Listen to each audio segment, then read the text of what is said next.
ذوالفقار چیمہ، چھوٹے دن میں بڑے آدمی کا ذکر۔ کالم نگار Syed Sardar Ahmad Pirzada, the first blind journalist of Pakistan, APNS best Urdu column award holder, روزنامہ نوائے وقت، مورخہ 29 دسمبر 2017۔ ہسٹری بتاتی ہے کہ 500 برس قبل مسیح میں پرانے یونان کے ایتھنز شہر میں پہلی مرتبہ پولیس اتھارٹی کی ابتدائی شکل سامنے آئی۔ یہ وہی وقت تھا جب ایتھنز کی عظمت اور خوشحالی کی بنیادیں رکھی جا رہی تھیں۔ اس وقت کی پولیس اتھارٹی کا مشن موجودہ پولیس اتھارٹی کے آئیڈیا سے ملتا جلتا تھا۔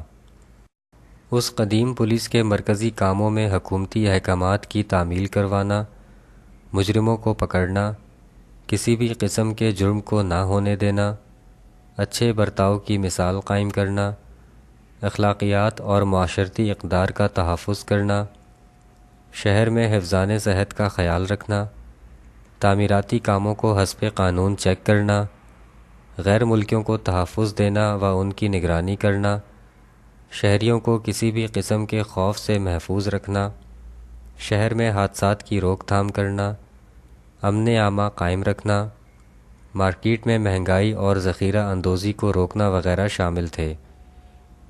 اس وقت کی ریاست کے نزدیک پولیس اتھارٹی قائم کرنے کا بنیادی مقصد یہی تھا کہ پولیس شہریوں کے تحفظ اور فلاح و بہبود کو یقینی بنائے۔ اس وقت کے پولیس قانون کی سب سے اہم بات یہ تھی کہ پولیس کی کارکردگی کو ایتھنز کی سپریم کورٹ براہ راست مانیٹر اور ریگولیٹ کرتی تھی۔ پولیس اتھارٹی کو سپریم کورٹ کے اختیار میں دینے کا مقصد یہی ہو سکتا تھا کہ پولیس میں سیاسی مداخلت نہ ہو اور پولیس حقیقی معنوں میں اپنے مشن پر قائم رہے۔ پولیس کے قیام کے ابتدائی نظریے سے لے کر ماڈرن پولیس کے نظریے تک کے 2500 برسوں کے دوران بعض ممالک میں پولیس اپنی عمدہ صورت میں پہنچ چکی ہے، جبکہ بعض ممالک میں پولیس 2500 برس پہلے کی صورت سے بھی بہت پیچھے جا چکی ہے۔ دوسری طرح کی کیٹیگری کے ممالک میں ایتھنز کی پولیس کے قانون کی اس بنیادی شق کو یکسر نظر انداز کر دیا گیا ہے جس میں ایتھنز والوں نے پولیس کو سیاسی مداخلت سے بچائے رکھا۔ یہ قانون اس لیے ضروری تھا کہ جب مکان کی 4 دیواری گر جائے تو اس میں آوارہ جانوروں سمیت ہر ایک کا گزر شروع ہو جاتا ہے۔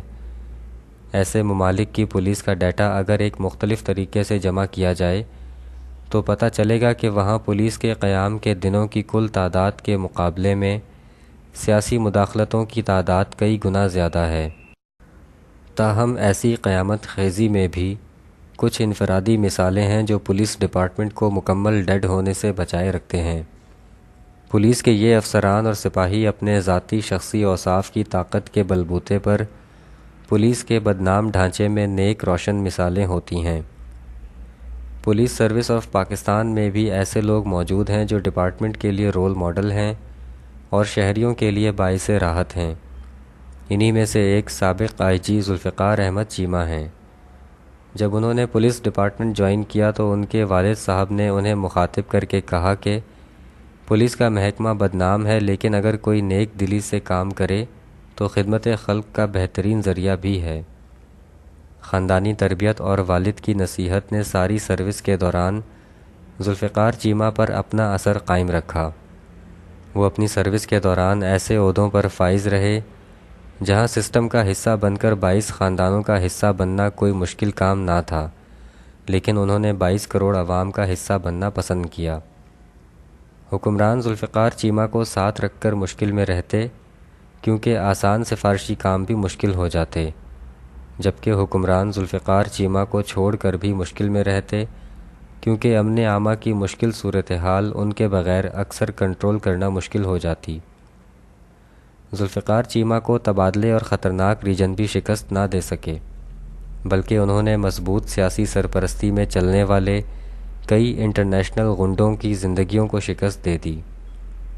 ذوالفقار چیمہ کا تقرر جہاں بھی ہوتا وہاں کے بے سہارا لوگ سہارے والے ہو جاتے۔ حکمران ذوالفقار چیمہ کی ریٹائرمنٹ کے دن گنتے تھے۔ ریٹائرمنٹ کے بعد ذوالفقار چیمہ کی صلاحیتوں سے بھرپور فائدہ اٹھانے کی بجائے انہیں national vocational and technical training commission کا ایگزیکٹو ڈائریکٹر لگا دیا گیا۔ قدرت کا اصول ہے کہ فرعونوں کی چال ہمیشہ ناکام ہوتی ہے۔ NVTTC ایسا ادارہ ہے جو نوجوانوں کو پیشہ ورانہ تربیت دینے کے لیے بنایا گیا تھا۔ ذوالفقار چیمہ نے چارج سنبھالتے ہی اس ادارے میں وہی روح پھونک دی جو انہوں نے اپنی ملازمت کے دوران پولیس ڈپارٹمنٹ میں پھونکی تھی۔ ہزاروں کی تعداد میں نوجوان نسل اس ادارے سے براہ راست روزگار کی پیشہ ورانہ تربیت لے کر اندرون و بیرون ملک خدمات سر انجام دے رہی ہے۔ گویا ذوالفقار چیمہ نے یہاں بھی ہزاروں غریب خاندانوں سے دعاؤں کی صورت میں قیمتی تحفے وصول کرنے نہ چھوڑے۔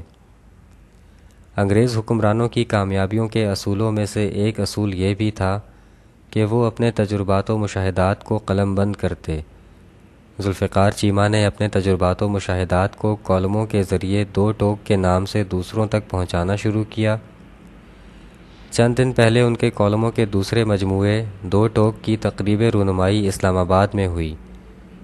اس میں ان کے دوستوں اور سیاسی رہنماؤں سمیت سینیٹر راجہ ظفر الحق، وزیر تعلیم انجینئر بلیغ الرحمان، وفاقی وزیر انسانی حقوق ممتاز تارڑ، وزیر اعظم کے معاون خصوصی ہارون اختر، جسٹس ریٹائرڈ علی نواز چوہان، سابق سفیر جاوید حفیظ، سابق چیف سیکرٹری خیبر پختونخوا عابد سعید، سابق IG Pervez Rathore, senator Shibli Faraz, FIA کے director general Bashir Memon, national press club کے صدر شکیل انجم اور معروف صحافی عامر الیاس رانا نے اظہار خیال کیا۔